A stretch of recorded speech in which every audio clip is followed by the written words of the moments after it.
Absolutely. Hey, y'all. We're back again for another episode of the Bare Necessities podcast.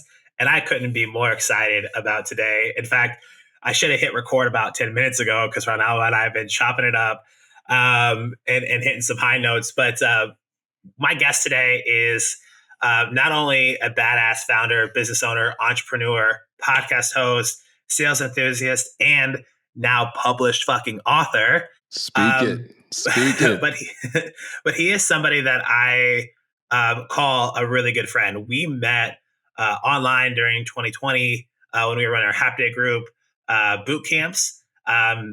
We connected. We had him on a panel.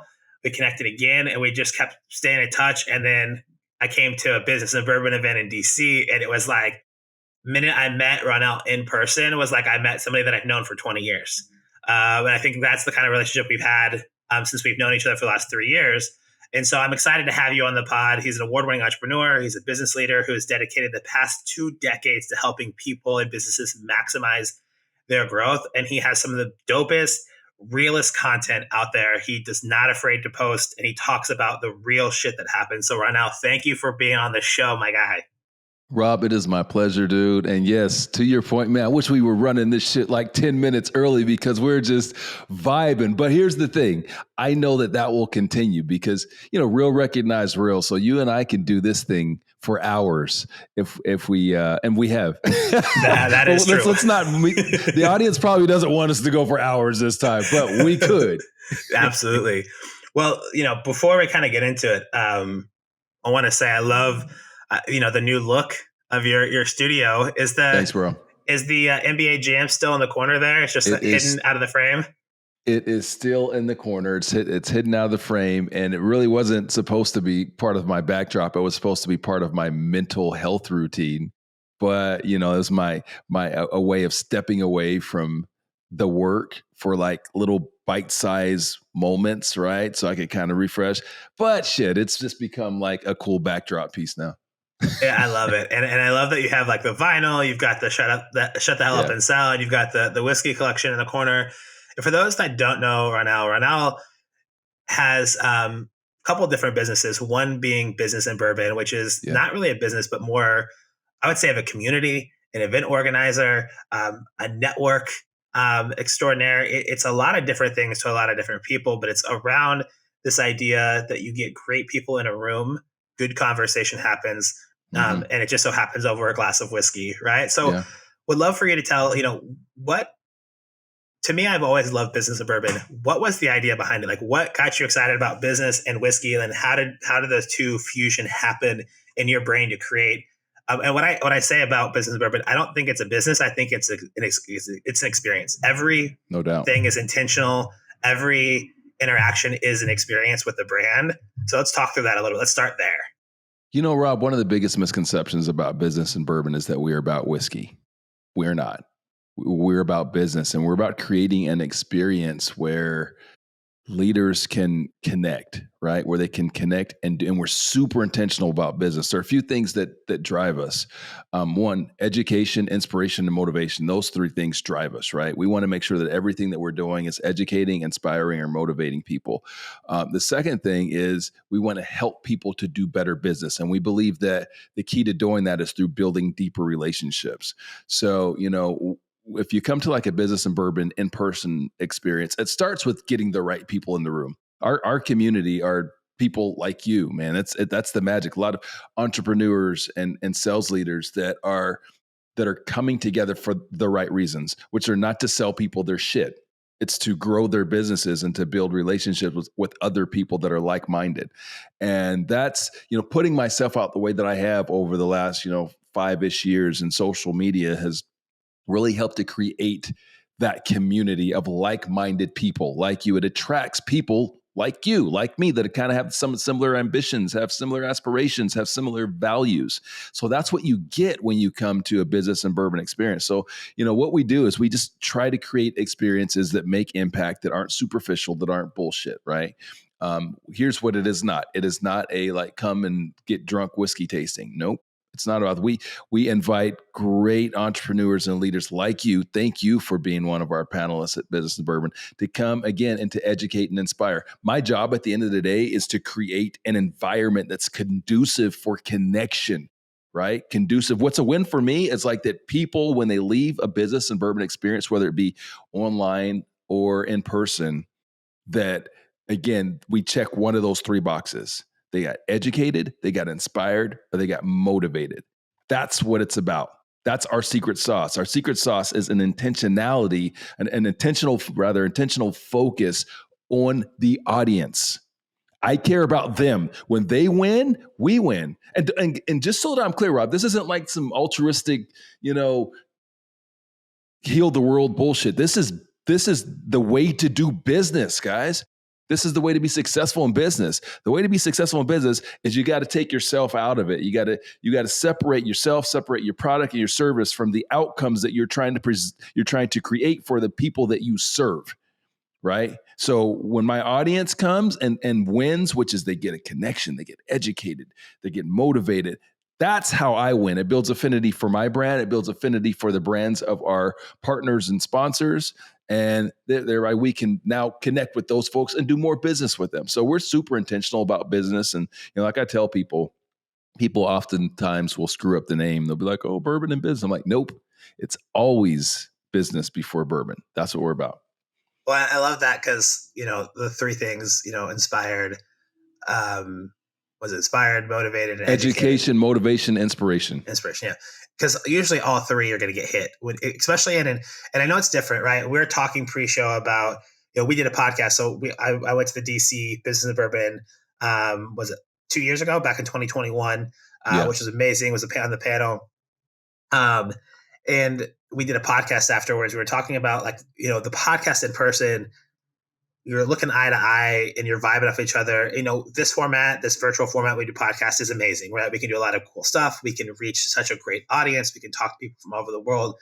But there's something about doing things in person, taking that back a step to that event. What I love about the idea of Business and Bourbon and kind of doing the whiskey tasting and the food pairing was it gave everyone a reason to connect and interact. There was built-in icebreakers. Like the hardest part about a networking event is you sit with your little table, your little group. It's hard to put yourself out there and talk, but if you have food or drinks to do that and then network over and that becomes your icebreaker and it turns into conversation, it was so easy to converse with everybody there. Yeah. Because we could use the whiskey and the food as a starting point. Because that is universal, right? We talk about how we break bread with people. It's kind of that art of breaking bread, and it opens up the door for so much organic conversation, which I think was, a huge part of the experience. And the thing I want to also bring up to everyone out there listening, I've never met, and Ronnell talks a lot about, it's not altruistic to him. It means something to him. I've never met a host of an event who purposely stays away from the first part of networking as to not attract attention to himself so that everyone in that room has to connect over the event. To me, that was kind of like a glass breaking, mind shattering moment because we talked about it after, you purposely kept yourself away just so everyone would not crowd you and want to talk to you as the host. They would talk to each other. And that was fucking amazing. Rob, when you really focus on the outcomes of the people that you serve, it changes your mindset on everything in business. This is where, business leaders and sales leaders kind of screw up because we think it's about us. We're the star. And so we lose focus on the outcomes that we want to create. Now, Rob, those little actions, the way that we present food, which by the way, guys, is super intentional. One thing that we don't do at Business and Bourbon, you're not going to sit down and put your at a table and have your knife and fork and cut through. No, everything is built to be collaborative and connection and help people to connect. Right to your point, and how you mentioned the food and the whiskey and how we intertwine that with the education and the speakers and all that, so that it's collaborative. So we give people a reason to converse. We give them a reason to connect and talk. So yeah, again, when you're focused on the people that you serve and getting them the outcomes that they need, you do things like that. That's the reason why I don't come down, right? Because I want them again to connect. I want them to win. And when they win, I win. And part of what we've been able to create because of this intention to serving the audience is a legion of advocates for our brand. And that's my goal. That's my focus at the end of the day. I don't want customers. And this is a lesson to all you entrepreneurs out there. You don't want customers. You don't want customers. You want advocates. Advocates are way more powerful than customers. An advocate is going to sell for you. An advocate, that's someone that you don't have to ask for a referral. They're sending people over to you. You know, I get emails and direct messages all the time from people that are like, hey, listen, such and such, who's a partner in Business and Bourbon, said that I got to meet you. I got to work with you. And that happens very frequently. And that happens because we built advocates out of those people. You build advocates, but not just by, providing your product or service. You create advocates by creating outcomes, emotional outcomes, impactful outcomes that make a difference. I absolutely fucking love that. And I think that's a great fucking lesson, right? And I think we are so taught, it's so kind of bought into us that we're always selling, right? Like, and you're kind of always selling yourself every, for even the people that don't work in sales, every day you walk outside and you interact with society, you're kind of selling yourself by the way you dress, the way you move, the way you talk, the way you interact, the way you don't interact. Yeah. But when we turn that into a business and we start thinking about our business in terms of we're not selling ourselves, we're delighting our customers, we're trying to serve our ecosystems. And when we talk about service, that service-based model creates advocates, and when advocates create opportunity and opportunity for you to sell in a way that you're not pushing and being forceful, but it's more natural and it's amazing. So, that's something that I think takes a lot to learn. So let's kind of go back a step, because I know that you've had some other businesses, some that have done well and some that haven't. So let's talk about some of those challenges. What was your early business venture like, and how did you come to this ideation, or what was some of the lessons learned that you had to kind of flip that on your head to be like, oh, it's not about me, and kind of walk us through, like, because I feel like Business and Bourbon, you don't create something like Business and Bourbon and that methodology without having learned some real hard lessons. So let's talk about that. If you wouldn't mind sharing maybe a few challenges in your early days.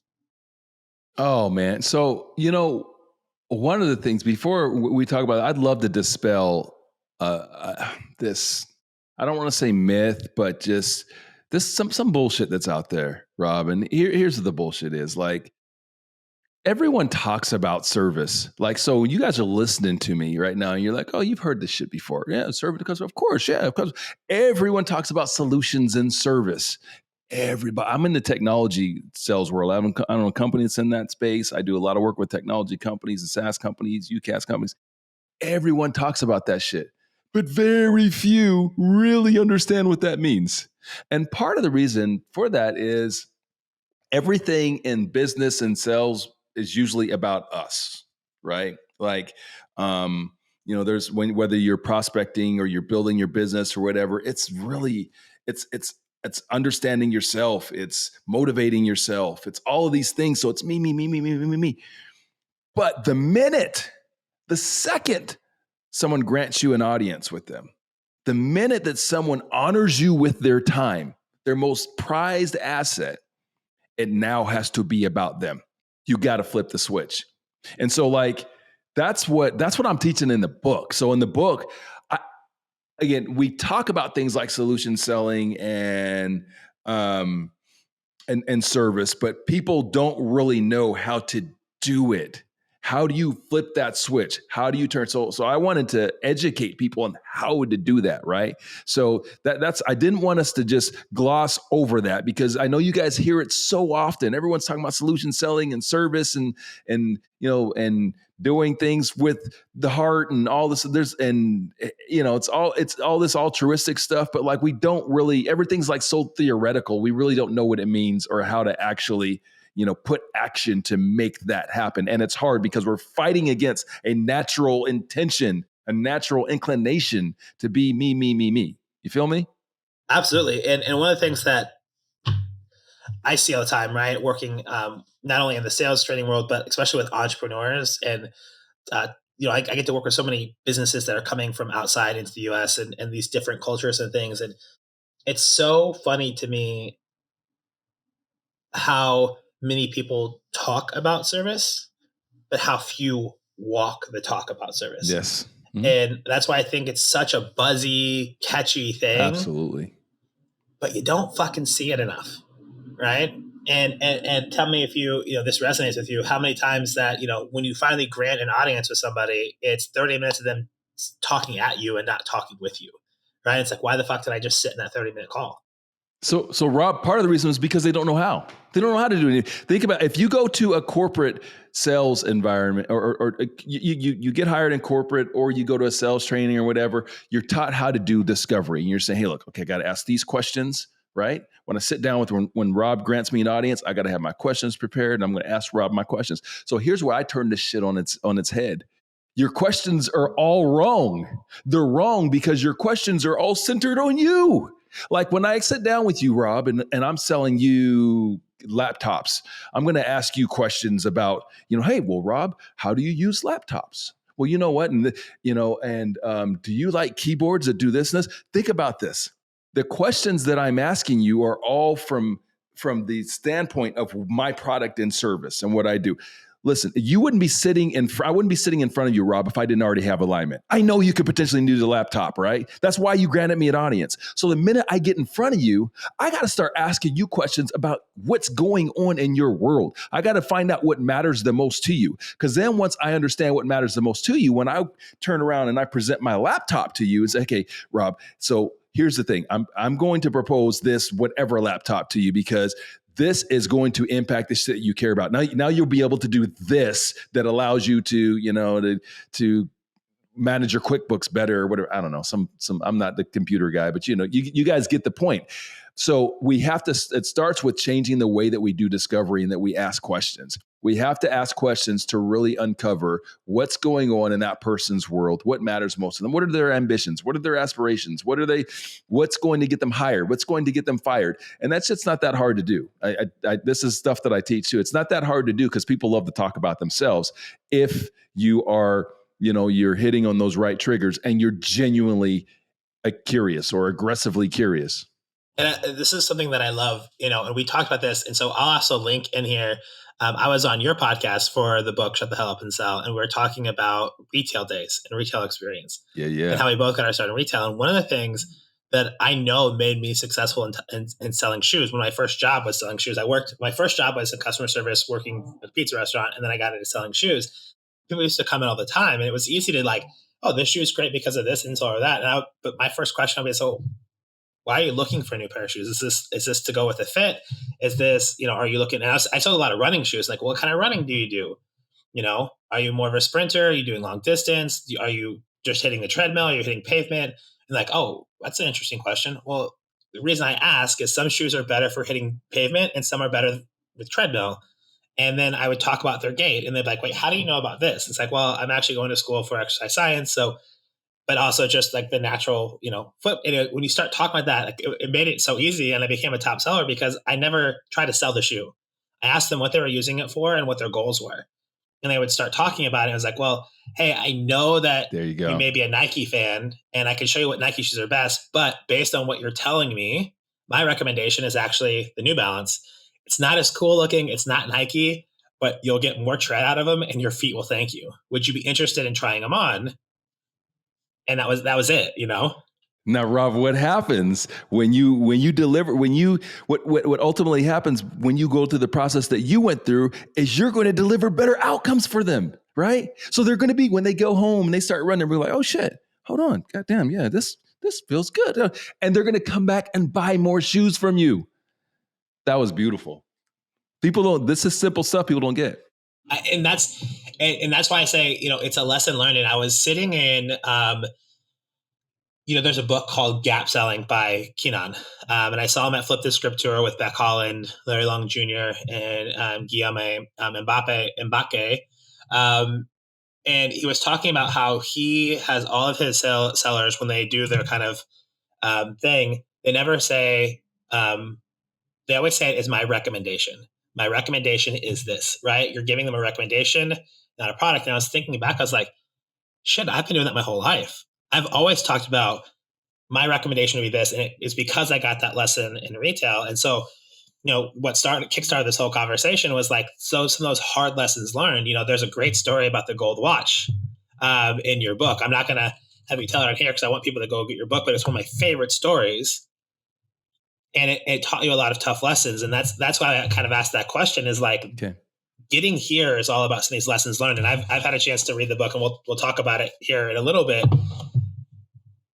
But tell me about some of those lessons. What was that? Yeah. Like, when do you remember when? And it may, maybe not pinpoint, but do you kind of remember when your mindset started shifting as you were growing up in your sales world? You've been doing this a long time, my guy, Absolutely. and I know that it was different early days to later days. So when did your mindset shift start happening? I know that you come from a very entrepreneurial family, so you've been doing this since the day you could walk. But talk about that mindset and when you started figuring this shit out.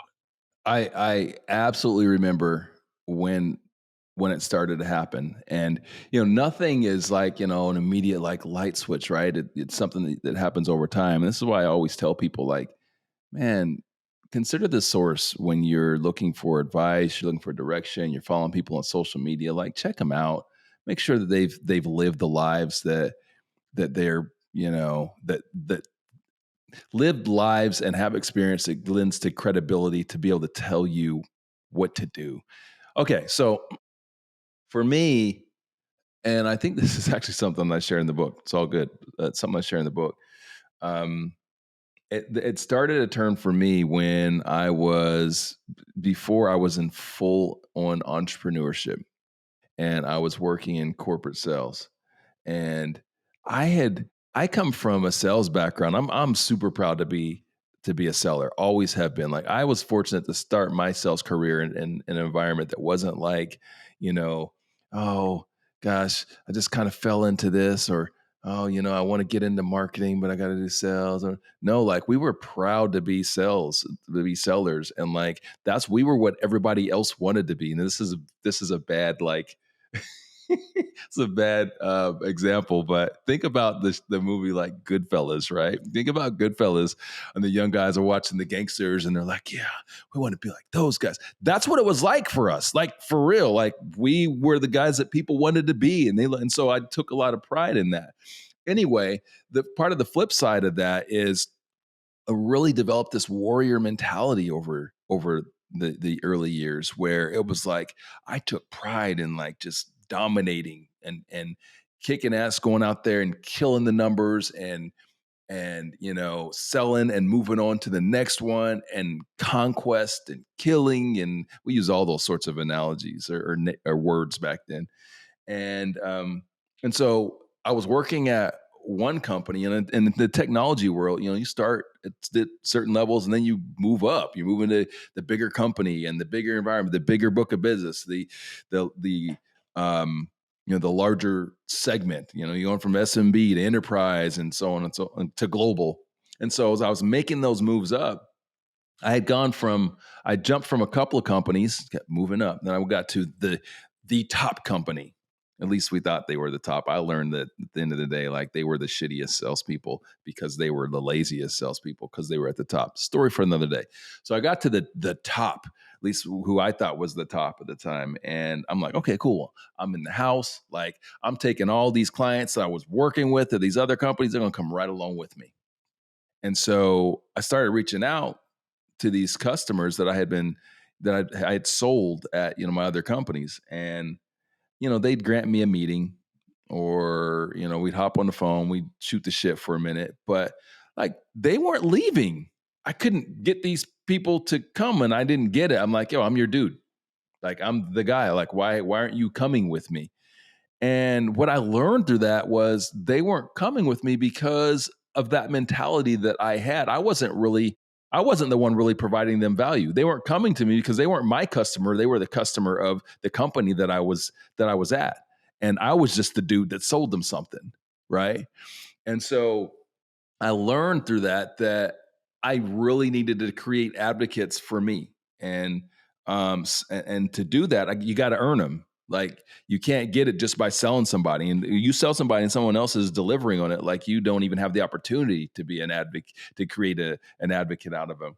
So, I had already started my company on the side at that point, and that just kind of like helped to build a strong philosophy in me that, hey, I got to make sure that I'm building strong customer loyalty. I'm building customer advocates. So like through that experience and the little bit of pain that came with that kind of again helped me to form that philosophy, so that when I started my companies, like, okay, we're going to do more.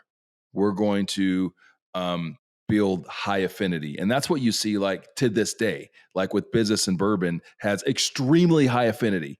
People love the brand. They love the brand because of how we make them feel. How we make them feel is very intentional because of everything that I've done and I've built to get to this point. So I understand what successful outcomes are. I understand how to truly serve the audience. And don't get me wrong, while serving the audience, you're serving yourself too, right? But that's how we win, is by making sure that they win. So that was not necessarily a story of failure, but it tells you, how I learned to or rather develop this philosophy. And I love that because I think through that different that journey, right? And it's important for those out there listening or watching this that wasn't a linear journey. That was over time, right? That was a chunk of time that it took right now to grow. And I think about it's funny because like going back to my first kind of real sales world role as a recruiter, I still go back to Des Moines, there's still people that remember me fondly. And it's like, people use my name, and like I have a buddy who came and worked for the company that I left when I moved to Italy. They ended up closing down, and he went to another firm. But he would call and he'd be like, "Oh yeah, I used to work with Rob. Like Rob was at my wedding, blah blah." And it always granted a meeting. And I remember thinking like, "Oh, that's really awesome," but was actually surprised at some of that loyalty that people had towards me, because that was a time in my life that I know that I was a taker more than a giver.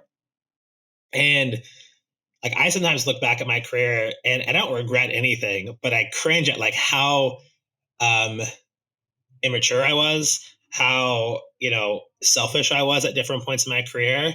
And it kind of makes me like I've changed so much, and like I've seen that growth. And I think it's really important for us out there, as we were growing, and kind of like what you did is to look in the mirror and understand that growth happens. And, I think it's funny because we look at some of these kids today, the younger generation, because they're in such a digital age, they grow up faster. And it's like, shit, when I was that age, that's not what I was thinking about. That wasn't the challenges I was solving. And you just have to understand, and this is where that philosophy is like, if you're always doing things for others and not doing things for others, what I mean by this is that I think you have to be selfish to be selfless, right? How can you fill up other cups if your cup isn't runneth over, right? Like your cup needs to runneth over to fill up others. And if you're filling up others to make you feel full, then there's something missing, right? And so when I think about, and this is why I love getting into this conversation with you, is when we think about what you just shared in that story, is when you start making about them and you really think about this, you're fulfilling your own cup by being a human, by providing value, by it coming back around in the form of sales. And this takes time. And it's so and this is why you brought up a point, and I didn't want to like interject into it, but you talk about the people we follow online. And the biggest fucking myth out there, and this is why I started this podcast, I talk about it all the time, is that so much it's so much of a microwave economy. Like we want it, like so many overnight successes. And that's like what you don't see is that mentality switch of like, I used to do this and I went to the top and I tried to bring people over and I learned that I couldn't, because it wasn't about me. I was just the guy that provided the service. It wasn't the Yeah. value I provided. I was just the guy that sold the service. When you make that switch to being you as the person, the one providing the value, versus you're just the person that sold the service, everything changes. And that fucking takes time. And so It does. I wanted to bring this back because that to me is one of the biggest issues I have with, and that's why I talk about all the time. We need more engagers and less creators. Everyone wants to be a content creator right now. We don't need you to fucking create more content. Engage with content first. Show that you're valuable. Show that you're a part of the journey. Show that you care, and then create content and find your voice. Like it just befuddles me so much how people want to run before they can walk. And you sharing that story is what I wanted to happen of it. Is like, and I want to make that point. Like, it took time to do that, and that's why I think your career has expanded so long, and so much has changed and happened. And your book talks about it's because all these lessons learned. It's because sometimes you had to learn the hard way to understand what that means. Sorry, I'll get off my soapbox. Well, and you got to commit, man. And you got to commit, and you got to have discipline and consistency. By the time this is released, this will probably be public knowledge. I'm not supposed to say anything for until the end of for another 4 weeks or so. But I am being honored as one of the top influencers in the technology indirect channel world. Here's why this is a big deal. So, Business and Bourbon, we're entering 5 years, right? And this, and it's a long story of how it began, but it actually began 6 years ago. But bottom line is, it's been 5 years. And so I am on a list with titans of that industry, right? People that are executives in billion-dollar companies. And here I am running this little ass company in Atlanta, Georgia, that for all intents and purposes started out my basement, right?